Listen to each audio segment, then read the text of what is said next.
Welcome to சுடு தண்ணி. இன்னைக்கு நம்ம வீடியோவில் சுவையான வெண்டைக்காய் பச்சடி எப்படி பண்ணுறதுன்னு பார்க்கலாம்.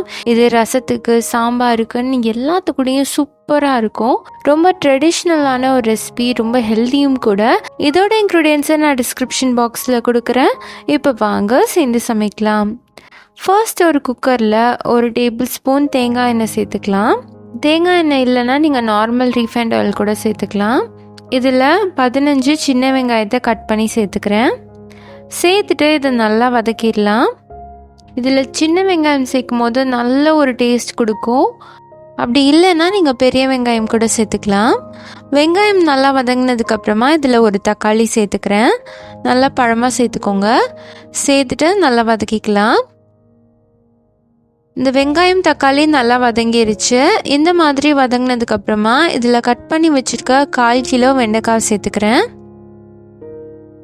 ரொம்ப தின்னாக கட் பண்ணாமல் கொஞ்சம் தடியாக கட் பண்ணிக்கோங்க.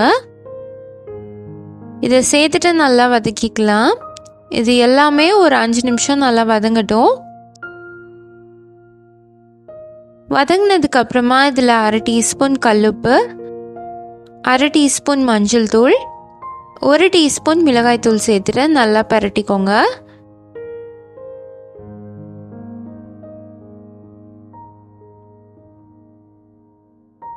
இப்போ இது எல்லாம் ஒன்றா கலந்துருச்சு. இப்போ இதில் ஒரு குட்டி லெமன் சைஸ் புளியை கரைச்சி வச்சுருக்கேன். அந்த தண்ணியை சேர்த்துக்கலாம். இது கூடவே இன்னும் ஒரு 1/4 கப் தண்ணி சேர்த்து நல்லா மிக்ஸ் பண்ணிக்கோங்க.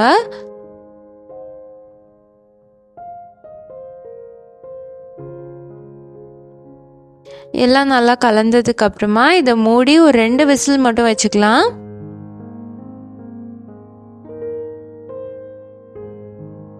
இப்போ 2 விசிலுக்கு அப்புறமா பாருங்க, இது எல்லாமே நல்லா வெந்துருச்சு. அந்த வெண்டைக்காயோட வழுவழுப்பே இருக்காது, நல்லா குக் ஆகிருக்கும். சில பேருக்கு அது ரொம்ப ஸ்டிக்கியாக இருந்தால் பிடிக்காது. ஸோ இந்த மாதிரி மெத்தடில் பண்ணிங்கன்னா உங்களுக்கு அதெல்லாம் போயிடும்.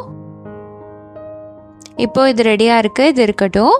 அடுத்து ஒரு கடாயில் 1 டேபிள் ஸ்பூன் எண்ணெய் சேர்த்துட்டு, எண்ணெய் காய்ச்சதும் 1 டீஸ்பூன் கடுகு, 1 டீஸ்பூன் உடைச்ச உளுந்து, 1/4 டீஸ்பூன் பெருங்காயத்தூள், 2 வரமிளகாய், அதோட ஒரு கொத்து கருவேப்பிலை சேர்த்துக்கலாம்.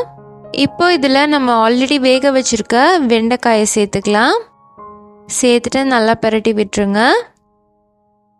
இதை ஒரு 2-3 நிமிஷம் நல்லா வேக விடுங்க. இது வெந்துட்டுருக்கும் போதே நம்ம தேங்காய் பேஸ்ட் ரெடி பண்ணிக்கலாம். ஒரு 4 சில் தேங்காயில் 1 டீஸ்பூன் சீரகம் சேர்த்து நல்லா அரைச்சி எடுத்துக்கலாம். இந்த அரவையை நம்ம வெந்துட்டுருக்க வெண்டைக்காயில் சேர்த்துக்கலாம். தேவைப்பட்டுச்சுன்னா தண்ணி கொஞ்சம் அலசி சேர்த்துக்கோங்க. சேர்த்துட்டு இதை நல்லா மிக்ஸ் பண்ணி விட்டுருங்க. இந்த பச்சடி செம்ம டேஸ்ட்டாக இருக்கும்.